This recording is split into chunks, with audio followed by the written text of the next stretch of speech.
Hello and Happy New Year to one and all. I'm Paul Werlin. And I'm Brenda Mahoney. Arlington saw many news stories in the year 2018. Some were inspiring, some others contentious, some happy, and others not so happy. But all were informative, and they helped define who we are as a community.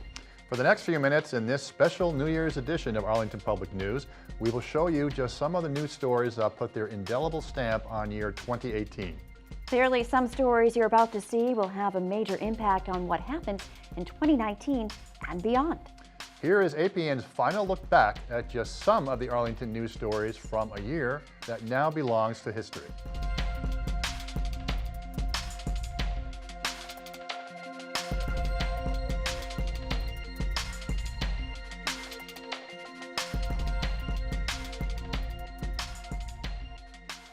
Keep building me up and shooting me down, but I'm already down.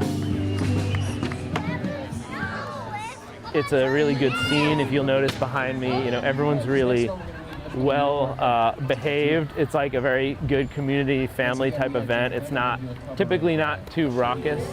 And so increasingly people are accepting of it, even if they're right in the middle of town. So I think it's this combination of this growing craft beer scene where you have more breweries who can do this kind of thing and are willing to do it, and have the energy to run and staff these kinds of events. And the towns and the municipalities and the cities that are looking for it and want it and see that it's actually really good for the community, for the economy. Young and older. I don't know. I'm just walking around and picking up different items. Longtime customers. Probably 40-some odd years. And first-time ones. Oh, no. I'm just going for one more deal. One more deal. This is actually my first time ever being here. My roommate, he's been telling me for months to come down here. And come down they did to Arlington Heights for the final day of Baelishs 5 and Dime, filling the aisles as if it were 1954 when it first opened, reaching out for a physical piece of a time gone by before malls, big box stores, and online shopping. One of the last of these kinds of stores, and it always had a unique character to it, and it kind of made the neighborhood. It's really sad. We were just talking about how sad it is, how it's an institution, and we felt like we had to come on the last day and get something. So I remember his parents when they were running the place, and they used to bring up stuff from the basement that was like from the 50s and 60s. Feel all right? Of course. It's the regulars who have kept Joe Baelishs going over the years, first taking the store over from his father in 1992 after he purchased it 20 years earlier. But as much as Joe Baelishs says he'd like to, he just can't pass it down to the next generation. Well, I had a very bad day in May 1st, business-wise, that clinched it for me. It's nice to see my customers today. It's sad and happy at the same time. What you do is you put your egg in it before you boil it and push down on it a little bit. It makes a little pinhole in the egg, and then it doesn't crack. We don't have anything like this in Arlington. With all this, like a department store. It was those rare finds that you could come in and rely upon at the 5 and Dime, like these clothing patterns from the 1980s. These are big Christmas lights, and we used to have them on when I was at my house when I was little. But the items secondary to the experience of coming into a place that knew you and what you liked. I've been shopping here since I was probably 3 years old. Oh yeah, with the candy. With the candy. Yeah. The now grown-up Representative Sean Garbely voicing the opinion of many who've perused the bins and shelves through the years. I just wanted to come and say how much we in Arlington appreciate everything you and your family and your store have done for literally decades. The stories I've heard, oh my God. Unexplainable, you know what I mean? But Joe's a big legend, he really is. The role of purveyor of goods from housewares to personal items and everything in between not lost on the town's historian. Richard Duffy enjoyed finding a cutout of Uncle Sam, the actual one having lived in Arlington even farther back in time during the American Revolution. And what would Uncle Sam have thought of this passage of time? All good things come and all good things go. And the goods are going at almost the prices they started at, with 70% off not too much more than 5 and 10 cents, but providing a memory that is worth so much more. Brenda Mahoney, Arlington Public News. Arlington is the latest municipality to test the BRT plan. Officials from Arlington, the Barr Foundation, and the MBTA celebrated the pilot program along the bus route this week. My colleagues and I have been really pleased, I think, to support this and to see this type of innovation. I mean, this is the way that public policy should be made. Town officials say nearly 20% of the people in Arlington commute by bus, which adds up to nearly 8,000 riders a day, getting from point A to point B. Town officials say with this pilot program, Arlington is taking the lead in a road less taken. And we've seen transformation where, a lot of towns and cities have tilted towards an emphasis on automotive travel. We're trying to tip the balance just a little bit back here. The BRT runs weekdays from 6 to 9 a.m. heading east on Mass Avenue towards Cambridge. The planned bus route starts at the intersection of Lake Street and Mass Avenue with a new bus stop near Chandler Street. This crossway and the intersection at Alewife Brook Parkway have changed the usual right turn lane into a combination bus lane. Drivers can still turn right while buses can get a jump on the usual gridlock. You'll also find a combination bus and bike lane stretching from Varnum Street to Alewife Brook Parkway. Transit signal priority at 4 key intersections will give buses more green light time, which hopefully improves overall traffic flow. This is public policy done right. This is us trying something to make people's lives better, seeing if it works, and if it works, seeing how we can make it more permanent. So I think this is really an amazing day. In the short time the pilot's been rolling, town leaders say some tweaks need to be made. But that's to be expected in one of the top 15 ridership routes in the entire MBTA bus system. Normally, I'm down here every morning dropping off my kids at the daycare about a block away, so I have at least day by day anecdotal familiarity with the queue, and it seems like this has been a success in its first week, and we'll continue to monitor it. We are checking metrics in bus travel times, and we'll measure all of that at the end of the pilot. But so far, it seems like this is working very well. And most of the riders we talked to seem to see a difference in their travel time. I guess yes, I think so. Yeah, it's like 10 minutes. It cut off like 10 minutes from my commute. The BRT pilot will run every weekday morning through November 9th. I'm Stephanie Wittenbach, Arlington Public News.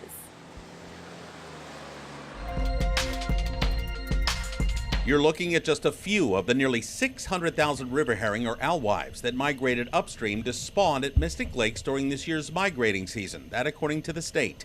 Dr. Patrick Herron, Executive Director of the Arlington-based Mystic River Watershed Association, is confident this is among the largest river herring runs in the Bay State for 2018.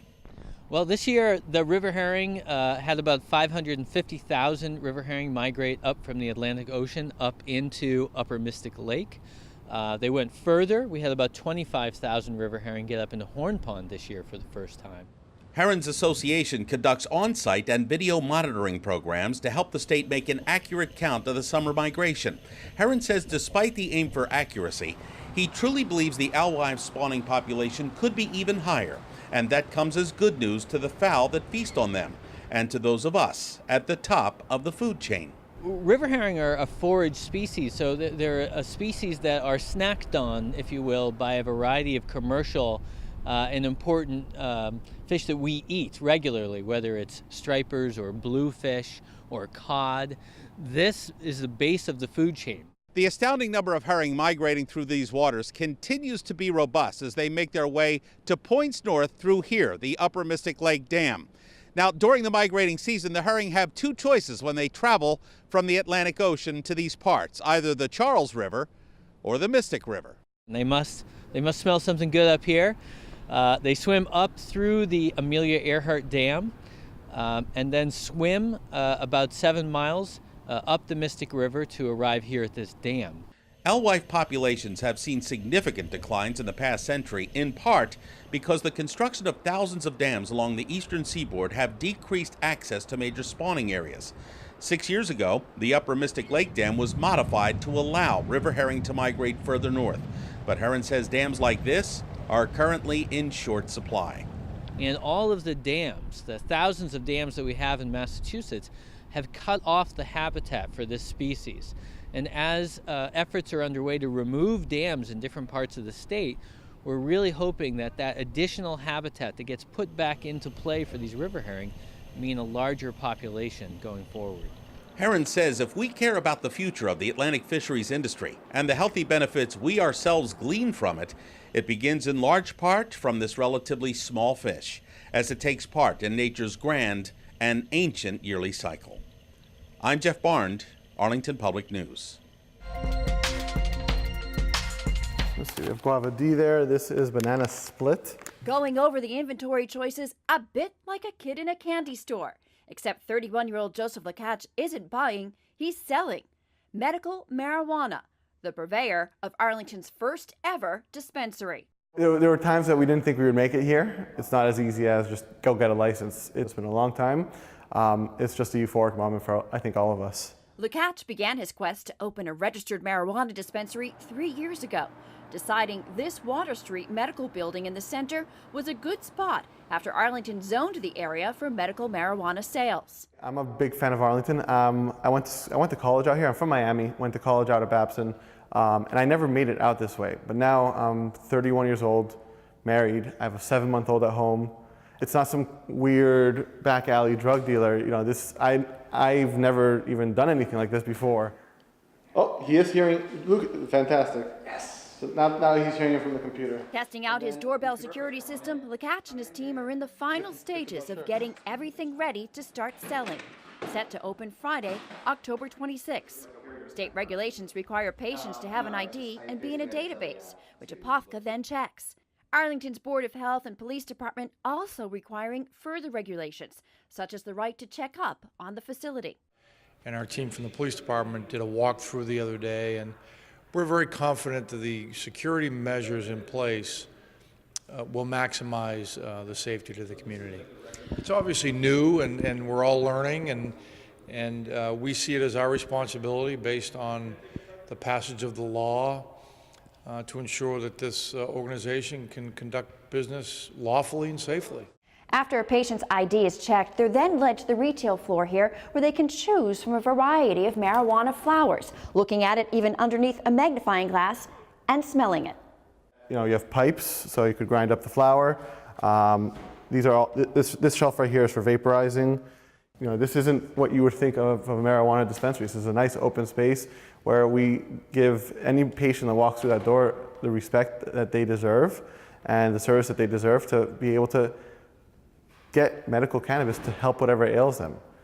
We also sell pre-rolled joints. The cannabis has to be medically recommended by a doctor, but it's still not federally legal, therefore not covered by insurance and cash and carry only. Much like alcohol, the products come with health warnings and can't be consumed on-site or anywhere in public. It's a very long label. In the time since Lacatch started seeking a permit from the Board of Health, the state has approved adult recreational use and sales of marijuana.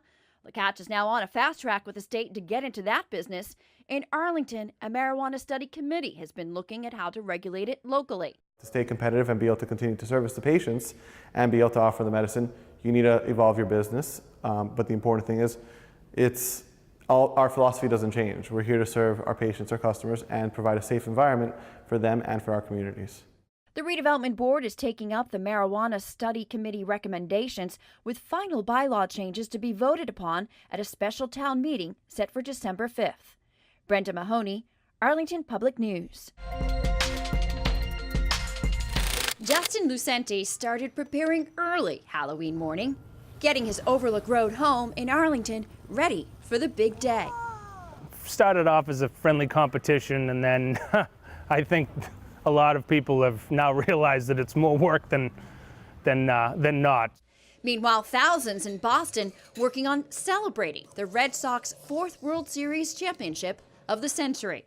We may not be going so much for a world championship, but we want to be in the running. Win or not, Lucente's motive is to bring people together to share in the spirit of spooky fun. The reaction is usually pretty incredible. I mean, we got a lot of people that come from all areas of the town. Halloween night is a hoot. We have hundreds of kids who come out and everybody stops and they push the buttons, and everybody just loves the spookiness of it.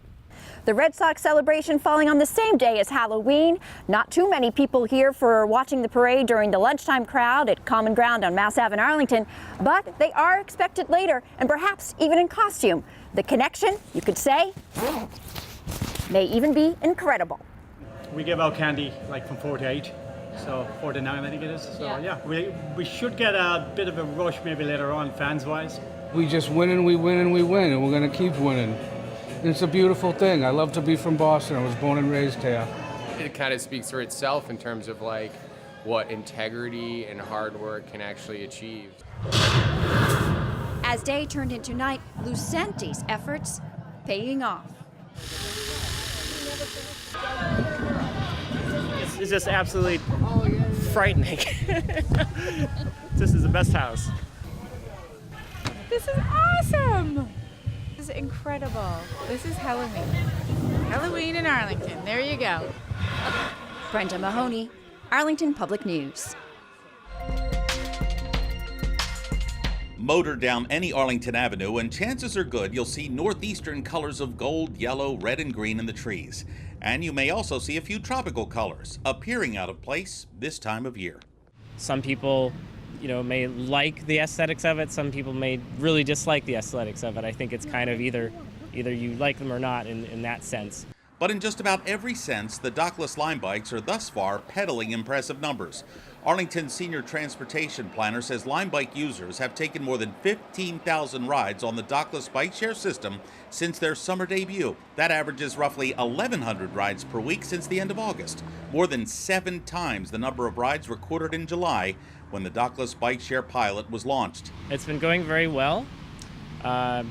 People have been taking about 3,000, a little more than 3,000 trips per month over the last 4 months that it's been active. So it's been very successful. Among the top locations for unlocking and parking these bicycles are along the Mass Avenue, Broadway, and Minuteman Bikeway corridors. These bicycles allow users to use a mobile app to find and then rent their ride. Just a few seconds to unlock their bike with a simple QR code, and its kickstands up. Town officials say when this pilot program began, they were receiving some complaints about these dockless bikes being left in front of homes and cluttering up sidewalks and also street corners. But as the months progressed, AMSTOT says those complaints have lessened ever since the bike riders are now realizing where there are pickup and drop-off zones that are designated. And also residents are becoming quite used to this bike being part of their community, a very unique mode of transportation that has proven to become quite popular. If people have concerns about their locations or where they are dropping them, they can report that directly to Lime Bike or to Lime. But directly to me or to the planning department, haven't heard a lot lately. Town officials say it's all part of a process for Arlingtonians to warm up to this pilot program, even during the winter months, when the number of these neon green two-wheelers is expected to dwindle. There'll be reduced numbers during the winter because of that, but I think once we get back into spring and summer again, we'll see them jump up again. In fact, AMSTOT says if the demand remains strong, Arlington could soon be outfitted with as many as 300 Lime bikes standing by, waiting for the next ride. I'm Jeff Barnes, Arlington Public News. It was back to work at Town Hall after a long Thanksgiving Day holiday weekend. Even though the business of government never stops, stunned coworkers paused to remember a respected colleague and a great friend. I received a call Saturday morning from the police chief that Kevin had passed away of natural causes overnight, Friday night into Saturday morning. And again, it was shocking. I had talked to him earlier in the week. He was wishing me a happy Thanksgiving and me the same to him. And my understanding is he was at his 50th high school reunion that evening, Friday evening. Had a great time. I saw some of his high school friends at the Boys and Girls Club this weekend, and they said the same, that he was there having a great time and, was his usual happy social self. So it was completely unexpected, and it's a tremendous loss for the community. Everybody is in a state of shock. Can't even talk about it. State of shock, no one ever expected, not from Kevin. Town leaders say Kevin Greeley was looked upon as the dean of the select board, a man with exceptional knowledge of town government and a keen sense of procedure and policy. As a result, coworkers say he had his share of outstanding accomplishments. In terms of things that he championed, in my time, I saw him champion the East Arlington Mass Ave redevelopment. I've seen him champion public arts in town. I've seen him champion a number of other things. I think in longer history, before I was here, I know he championed expanding or allowing liquor licenses in town, which I really think has helped revitalize the local economy in Arlington with restaurants in town. And so I think there's a lot of things in town that Kevin can be directly traced back to Kevin and his colleagues, but that Kevin took a leadership role in making happen in town.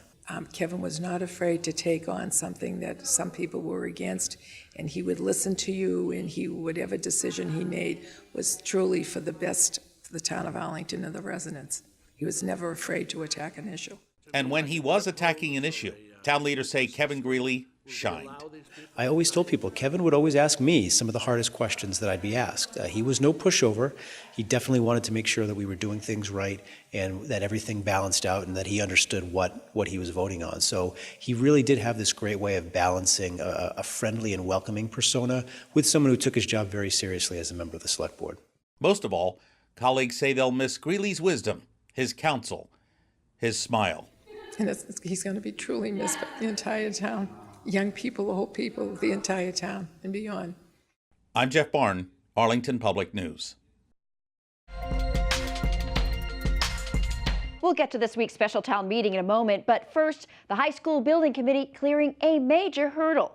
The stately columns that sit in front of the high school will be reused in the entryway of a new building there. This comes after a community forum at Town Hall that we covered for you last week that showed 2 additional options with a more modern look. At their December 4th meeting, the high school building committee took into consideration feedback from the forum and the results of a survey that showed the majority of the 1,400 respondents liked option A with the columns and archway similar to how it is now.